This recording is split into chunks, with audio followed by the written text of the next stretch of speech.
Parce que nous-mêmes, nous avons été réellement un bouton déclencheur de nos souffrances, de notre impuissance.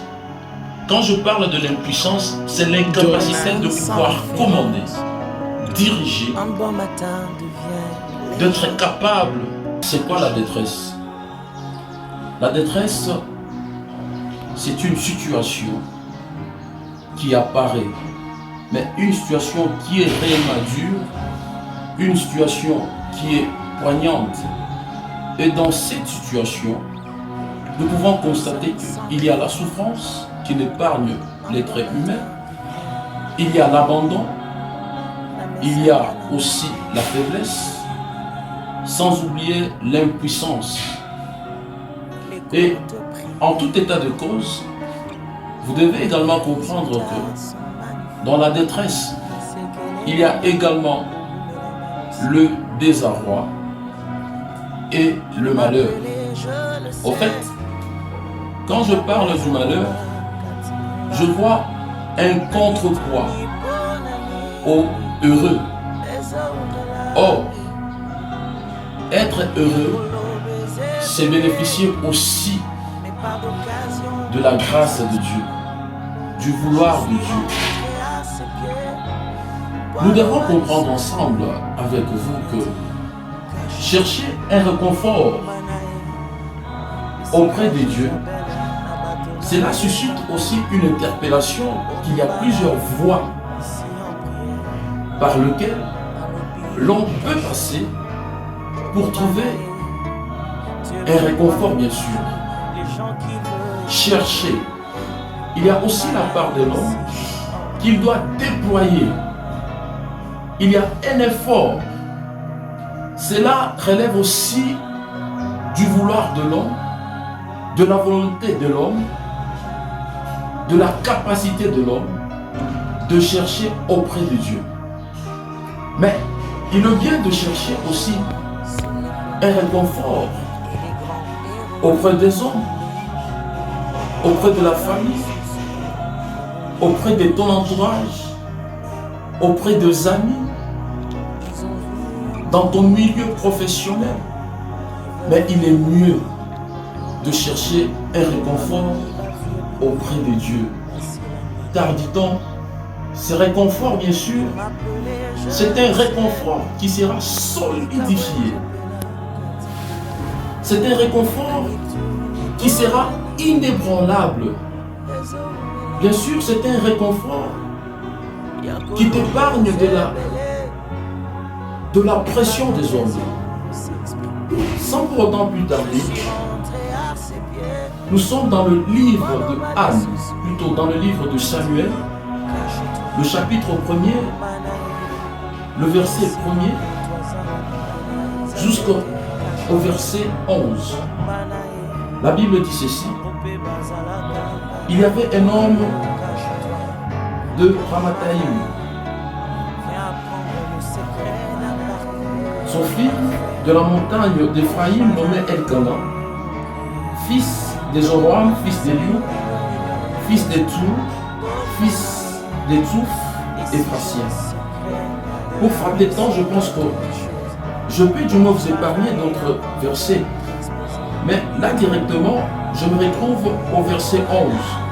La Bible déclare: elle fit un vœu en disant à l'Éternel des armées, si tu daignes regarder l'affliction de ta servante, si tu te souviens de moi et n'oublie point ta servante, et si tu donnes à ta servante un enfant mâle, je le consacrerai à l'Éternel pour tous les jours de sa vie, et le rasoir ne passera point sur sa tête. En fait, c'est un chapitre du moins très important. Là, nous constatons que Anne fut affligée. Anne avait une rivale qui répondait au nom de Pénina. En lisant, en parcourant tous ces versets, vous comprendrez que c'est Dieu lui-même qui avait rendu Anne stérile. Anne était réellement affligée. On dirait qu'elle était dans un état de désarroi. Il y a un malheur qui frappait à sa porte. Mais l'unique option que cette dame, que j'apprécie, avait abordée, c'était de se retrouver à Silo, de chercher la face de Dieu. Il y avait la faiblesse qui résidait auprès d'elle, car elle n'était plus forte. Elle n'avait plus de force de pouvoir, du moins, raser la montagne qui était placée dans sa vie. Je ne sais pas également pour toi, tu es dans quel état de circonstances? Es-tu faible? Es-tu abandonné? Oui, je peux parler certes d'un abandon, quand on sent qu'il y avait quelqu'un qui pouvait vous relever. Il y avait quelqu'un, il y avait une situation qui pouvait vous nourrir d'espoir. Vous êtes dans la souffrance? Oui. Vous vous sentez être fissuré. Vous n'avez plus d'issue. Mais la bonne nouvelle, du moins ce matin, ou le soir pour ceux-là qui nous suivent selon les heures, d'un pays à un autre, c'est que la prière est la voie par excellence que l'on peut utiliser pour éradiquer la détresse dans notre vie. La prière, je l'ai dit, est inclue dans le plan de Dieu. À titre illustratif, bien sûr, vous comprendrez que Anne est restée à Silo pour chercher la face de Dieu. Bien que son mari pouvait lui présenter certains privilèges en termes de sa stérilité, que son mari valait beaucoup plus des enfants. Mais elle a compris que la Bible du moins nous dit aussi que maudit soit l'homme qui se confie à l'homme. Pourquoi cet aspect? Parce que l'homme est changeant. C'est là où j'ai dit dès l'entame de cette prédication qu'il est mieux qu'on puisse avoir un socle spirituel qui est Dieu. Chercher le confort auprès de Dieu.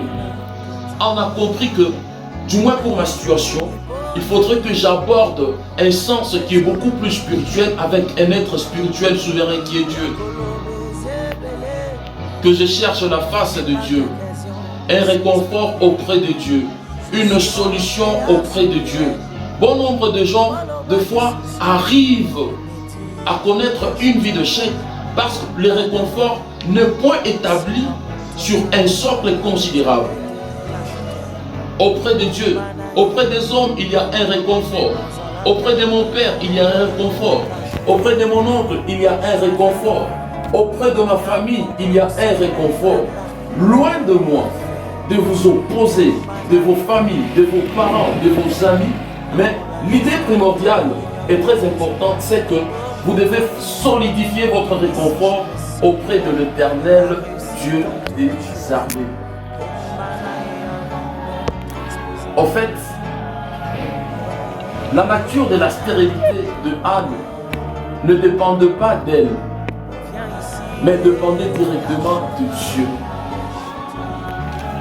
Cette stérilité ne dépendait pas de son mari, moins encore de sa rivale, mais cette stérilité dépendait de Dieu.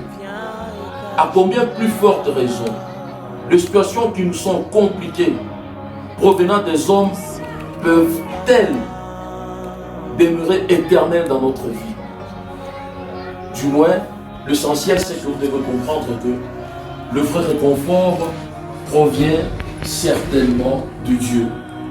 Quand vous êtes victime d'une vie de déception, une vie compliquée, une vie qui manque d'issue, vous êtes dans la désolation, vous êtes dans le désert, vous êtes étranglé par les situations de la vie, les affaires ne tiennent pas, les enfants ne vous écoutent point, le mari vous rejette, la femme têtue, vous êtes une cible de moquerie, mais le vrai réconfort ne doit revenir qu'à Dieu.